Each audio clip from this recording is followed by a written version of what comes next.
اور اس میں وسعت ہونی چاہیے. ہم تو ویسے وسعت کے قائل ہیں بھائی. پہلی امت آپس میں چھوٹی چھوٹی باتوں پر لڑ کے برباد ہوئی پڑی ہے. تو بھائی وسعت درد ہونی چاہیے تاکہ ایک دوسرے کے اختلاف کو سہ کر پیار محبت سے چل سکے. تو حضور پاک صلی اللہ تبارک و تعالی علیہ وسلم کو اللہ تبارک و تعالی نے ٹوٹل 23 سال دیے ساری دنیا میں کام کرنے کے.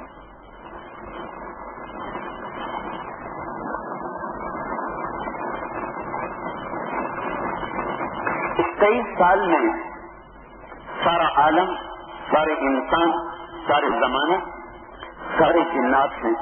تو بات کون پہنچائے؟ لوگوں کو دین پہ لانا ہے. لانے کے لیے ہمارے پاس کوئی شو منتر نہیں ہے، محنت ہے، منت کو شامل ہے. کبھی ان کو کھینچو، دروازے کھٹکھٹاؤ، دستک دو، بلاؤ، جو نبیوں نے کیا. اتنے آپ با اختیار ہیں کہ انگلی کے اشارے سے چاند کے 2 ٹکڑے ہو گئے. اتنا اختیار اللہ نے دیا. اور اس سے بھی بہت پہلے جب آپ پنگھوڑے میں ہیں، حضرت عباس رضی اللہ عنہ